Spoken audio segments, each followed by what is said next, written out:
What's up, comic and pop culture fans? This is James from Midhunter Comics, hitting you with some characters that we have yet to see in the live-action big screen, and their first appearances and what you should expect to pay for them. First things first, we are nearing the end of the year, and we have our 40,000 subscriber giveaway coming up, and it actually looks like we might just hit it by January 1st.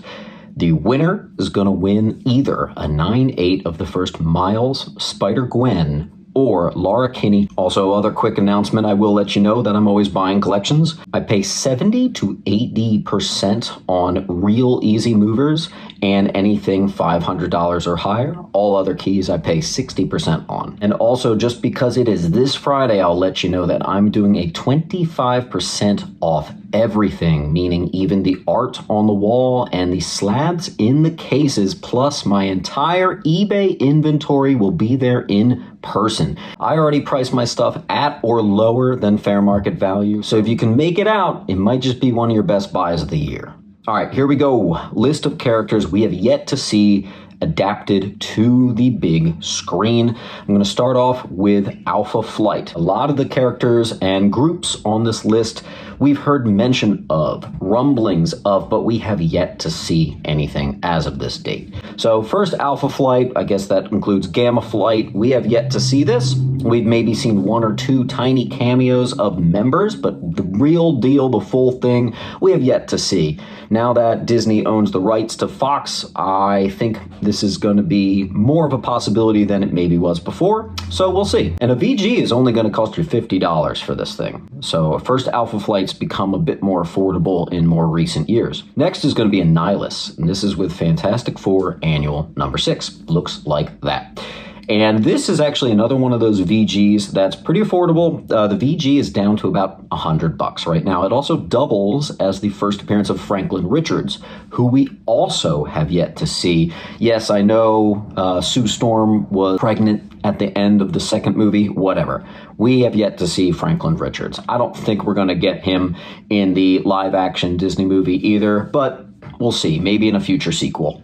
Next is going to be Balder. Now, if you read Thor comics, one of the first things you probably are thinking of, hey, this guy Balder, half-brother to Thor, is really not present at all in the MCU, and that's weird. I would agree. It was an interesting opportunity to leave him out. I think it's kind of too late, so I actually don't think we're going to get him. One of the more expensive first appearances, a VG of this is going to cost you about $3,000 minimum. And the reason is it's also the first appearance of Loki. People typically aren't buying this for Balder, they're buying this for Loki. But just watch out, there's a lot of first appearances in that. Next is going to be Ben Reilly, and this is Amazing Spider-Man 149. Remember, he was the clone of Spider-Man before the whole clone saga, Web of Spider-Man 118 and all that. VGs now are like $50 of this thing. It's also the Death of the Jackal. So it's a really cool book, and for whatever reason, it's got a pretty affordable price tag, so it's a pretty good one. Next one is Beta Ray Bill. I was surprised when I left the theater of Blood and Thunder that we still didn't get a Beta Ray Bill. I'm surprised we've had 4 Thor movies and have yet to see this dude. Just like Balder, this is another one that seems like a missed opportunity. Are we ever going to get him? I honestly don't know. But a VG of a Thor 337 is all the way down to like $40. So this is one that I think, because it hasn't seen its on-screen debut, is pretty affordable still. Very surprising about this next one, Black Cat. We have yet to see a live depiction of her. Amazing Spider-Man 194. The comic market taking a huge recession has actually made this book under $100 for a VG. In fact, I actually have several at my antique shop priced at like $70. VGs are down to $75 right now. Pretty crazy, but this has become a relatively affordable book. Next up is going to be Captain Britain. Now, this is one of the ones where his first appearance is in a magazine format, not a comic. And it's simply Captain Britain #1. A VG is actually all the way as low as about $100. So this one's also pretty affordable if you can get that sort of just under a mid-grade copy, which VGs are. By the way, I totally think that Henry Cavill would make a great Captain Britain. Just saying. Next is going to be Clayface. Watch out, we're going to get expensive here. While there are many Clayface in Batman comics that you could choose from, the real one, Basil Karlo, unfortunately, is Detective Comics 40. So there's not a ton of these out there. It's probably going to run you about 10 grand to find a VG copy for this thing. Great book, great key, not cheap. And also, I think finding it raw might actually be harder than finding a graded copy. Good luck. Next is going to be Damian Wayne. Yeah, we have yet to see a live adaptation of this dude, the son of Bruce Wayne.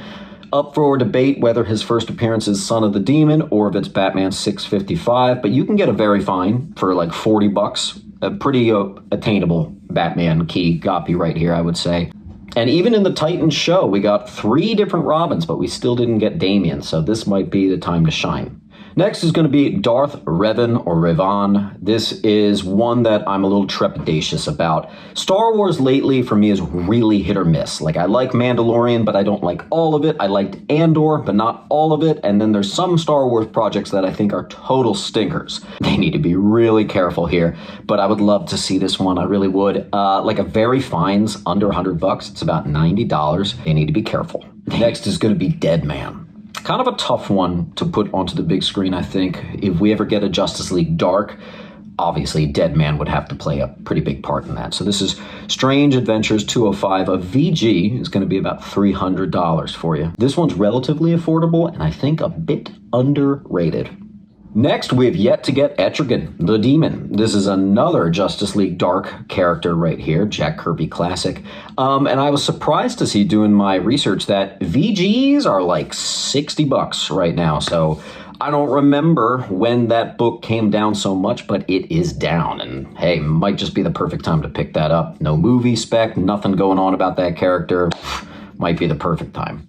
Next is going to be Forge. Yes, we did just get his on-screen debut in X-Men 97, but that's a cartoon. We're talking about live action here. As far as I'm concerned, I don't think we've had a Forge yet. So Forge first appearance, X-Men 184. Dude, like a very fine is like 20 bucks. $20 bill. This one's super easy. It's honestly at most comic book shops if they have Uncanny X-Men bins. It's not going to blow up your wallet or anything like that. Very easy. Okay, Galactus. And no, I don't count a hurricane as Galactus. I mean the real deal Galactus. Now, this was one of the ones on the list that we actually know. This is a character that has been cast. So this entry is going to be null and void in about a year when the Fantastic Four comes out. We have yet to see a live action Galactus done right. And a VG is going to run you about $600. This is another one of those books that's submitted so heavily to grading companies that it might be easier to find graded copies than an actual raw. Next is going to be Grendel, and this is going to go to Comico, or someone corrected me lately, Kamiko Primer #2. This is the first appearance of Grendel. It's not cheap, and it's a little bit scarce, but it might be the only way you can get it that's not going well into the $2,000-$3,000 range. So we're going to talk about Guy Gardner. First and foremost, appeared in Green Lantern 59. Great cover, great story, great everything, great character. But the VGs, they're not really doing anything right now, even though we know this character has been cast in James Gunn's DCU. VGs are $200 right now, so you could totally get a copy of the first Guy Gardner. And actually, speaking of $200, John Stewart, even though it was almost a decade later, also a $200 VG. And this is a book that goes up and down, and I think we are going to see a rise in this book, so just watch out. This book's kind of always hot, though. John Stewart, amazing Green Lantern character, so if you haven't picked up your copy, I would try to now. Okay, and then the last Green Lantern member, and yeah, I could talk about Jessica Cruz. I could talk about Simon Baz. Hell, I could talk about Sodom Yacht. I could honestly talk about a lot of Green Lantern characters, but this video is mainstream A-list characters. So Kyle Rayner is going to be one of the most affordable on this list. You can actually get Screw very fine. You can get a near mint for like 25, 30 bucks of this thing. Green Lantern Volume 3, issue 48. I think in my lifetime, I've probably had 50 of them. And I think 40 of them have been near mint. So this one's really easy to get your hands on. Alphabetical up next, we got Hyperion. This is going to be an Avengers 69 key. Hyperion is basically Marvel's Superman. Maybe it's just because he's so powerful that it could be maybe a boring character, even maybe more powerful than Captain Marvel and Thor. So Could they handle it? Maybe. I don't know. We'll see. He is yet to appear, and this book is actually just going to be under 100 for the VG. It's about 90 bucks for you. Next is going to be The Darkness, Jackie Estacado. This was one that I thought we were going to get a movie or a show or something, and it just never happened. Maybe there were talks about it, but it just never got off the ground. This is going to be Witchblade number 10. Very easy copy. You can get like a very fine for 20 bucks. Just like the first Forge, really affordable on this list. Honestly, I would have put this as my first entry, but we're going in alphabetical order. Miles Morales. As of today's video's date, we do not have a live-action Miles Morales. Little surprised by that. The character is easily one of the most popular characters to come out of the last 15 years. It's gonna happen. It's just a matter of when. And it's Ultimate Fallout 4, and you can get like a fine copy for about 300 bucks, meaning anywhere between 5 to 10 spine ticks, 300 bucks. Near mints still are going to be 500 or over, so it can be pricey, but you can save some money if you don't mind a couple ticks. Next is going to be Mr. Sinister.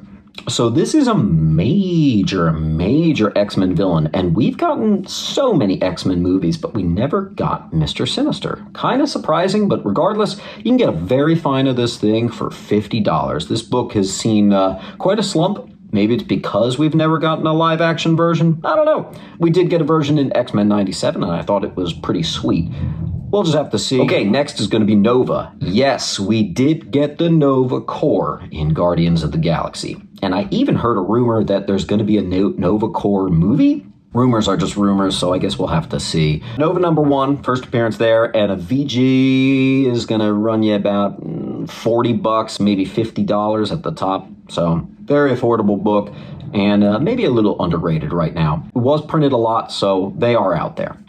Next is going to be Plastic Man, and watch out, this one's going to get expensive. I don't know if we've had a live-action Plastic Man. I actually feel like we had an Elongated Man. I feel like I remember that in my research, but I don't remember Plastic Man. You guys can let me know if he showed up in the CW, but live-action big screen, I haven't seen it yet. So I would love to have Plastic Man, one of my favorite characters. Here's the only problem. A VG Raw of Police Comics number 1 is going to be pretty easily 10 grand, so just so you know, it's not so cheap.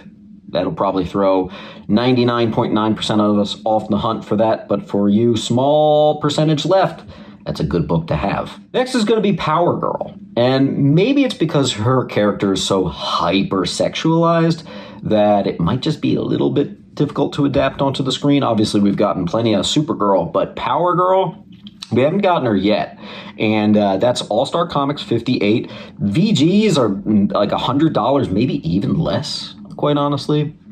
It's kind of a book that I feel has been very affordable for kind of a while, and maybe that's because nothing's really happened with her on the big screen. So we'll see. Next is Savage Dragon. Now watch out. This is one of those ones where it's a confusing first appearance, kind of like Hellboy, kind of like Killer Croc. It's like, which is the first appearance here? Technically, it's going to be Graphic Fantasy number 1. Now, this thing had like an estimated 300 issue print count, so you better believe this is super scarce. The people that probably have them all and aren't selling them. Even though it was from the 80s, what can I say? Scarce is scarce. Next is going to be Sentry. Here's another one on the list that we know is going to appear on the big screen. So this is another entry that's not even going to make sense in a couple months.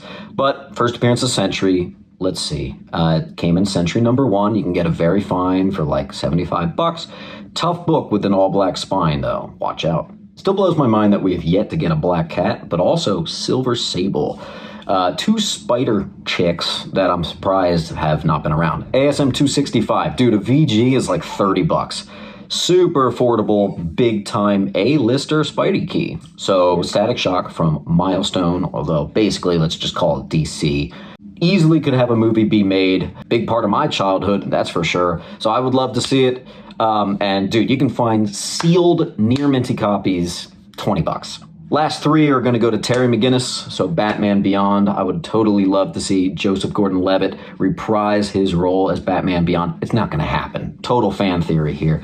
But a VG is going to be about $100, although usually when I do find that book, it's a near mint, which makes it a lot more expensive. But you can probably find a raw out there with some spine ticks that makes it nice and affordable. Okay, second to last and most expensive on the list, the Spectre.